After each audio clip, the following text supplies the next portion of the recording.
Okay, enough of the managing resource stuff. Let's move on to part 4 with the Collette crew notes, which is killing. Let's get to the actual fighting, assassination type of scenarios with this crew. So hopefully from the first 3 videos you might have some understanding of how to manipulate both soul stones, control cards, and your movement capabilities to control a game from that sense, or from the basic maneuvering and mechanic point of view. So how does this come into play when you actually need to fight?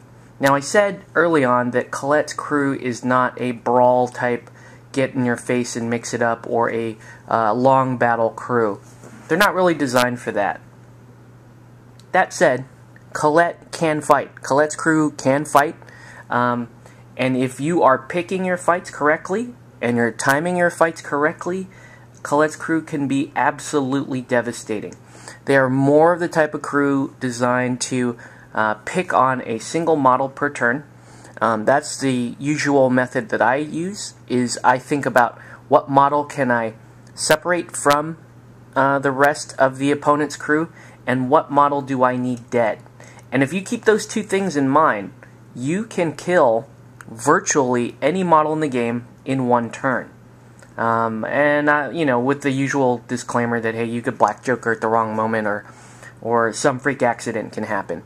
But if you keep those two concepts in mind, separating an opponent model, actually, well, let's back up, selecting the opponent model, the appropriate one that you want to assassinate, and then separating that model from the rest of its crew, things start to look really easy.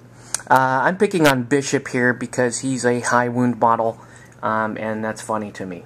So what we're going to do is we're going to use different concepts that we talked about at the same time. So normally Bishop, he's kind of a slow guy. He's well, he's average speed, I guess. He's slow compared to Collette, though. Really good melee type of model, and so he can be dangerous.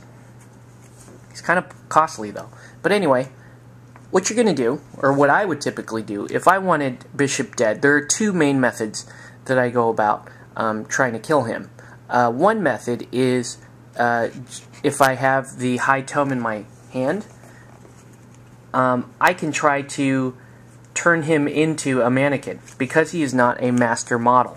So if I have like a high 10 in my hand, 10 tome, what I'll do is I will position over there with a transport model like a Corfie or a Duet or Cassandra. Might actually move over there with Cassandra. Later in the activation, I could swap, staying out of melee range obviously, but within 8 inches. I could swap Collette in, and then cast my my mannequin replacement. So what I would do then is flip a card to try to get that off. That's not going to work. Then I cheat in my high tome, so now I have 1 tome.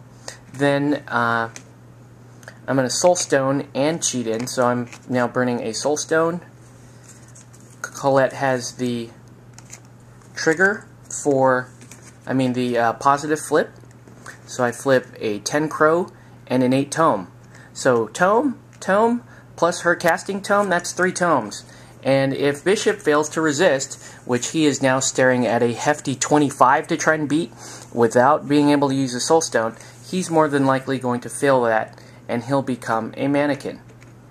That looked really easy, I know. But even with the high tome in your hand, the chances of that going off without something tricky like a mobile toolkit is going to be about 50%. That's the easy way of taking a single non-master model out.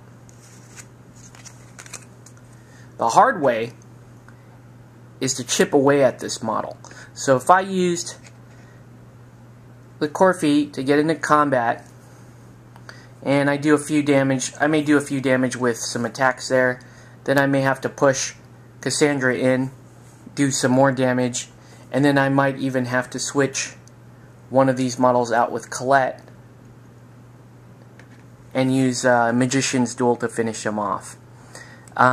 That's the more standard way of killing things, or at least a more standard way of killing things. The reason is that these three models, your big three here, which is Cassandra, Collette, and the Corfi duet, their damage stat isn't terribly high, so you're going to want to pick on stuff.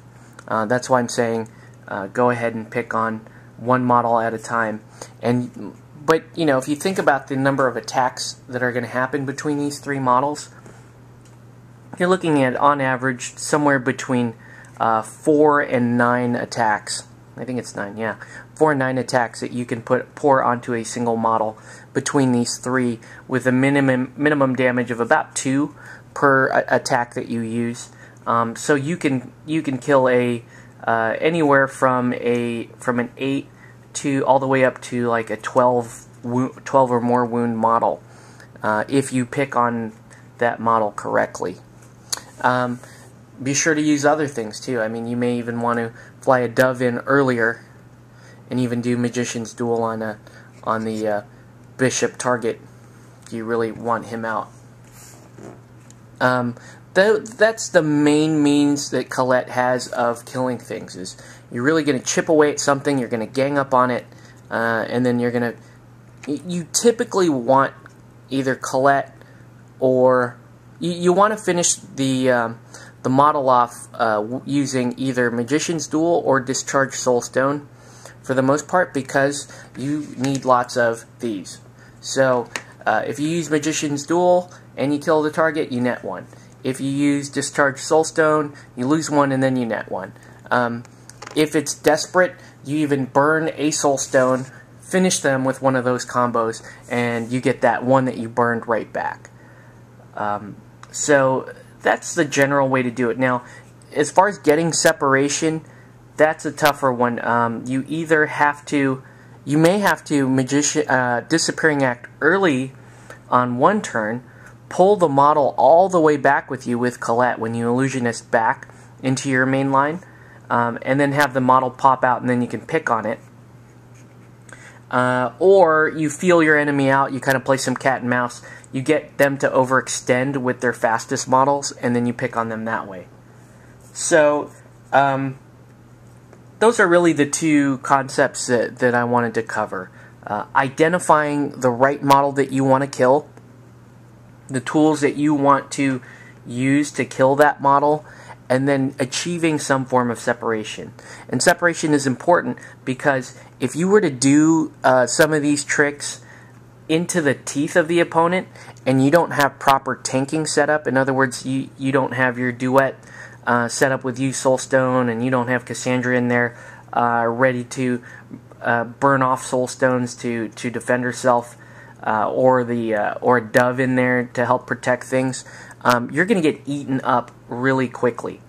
So separation is very important. Getting your opponent to split up is very important. And some of the things that you can use to achieve that would be like misdirection. You kind of feint one way with your crew, and with how fast they are, you actually want to head the other way, and so you start using your pushes and your switches to move that way. And that will throw an opponent off and often leave a vulnerable backfield model that they didn't think was vulnerable, that you can get to with some of your faster models. You can get back there with your faster models, then you can switch in with your finishers or your hitters, and do a lot of damage that way.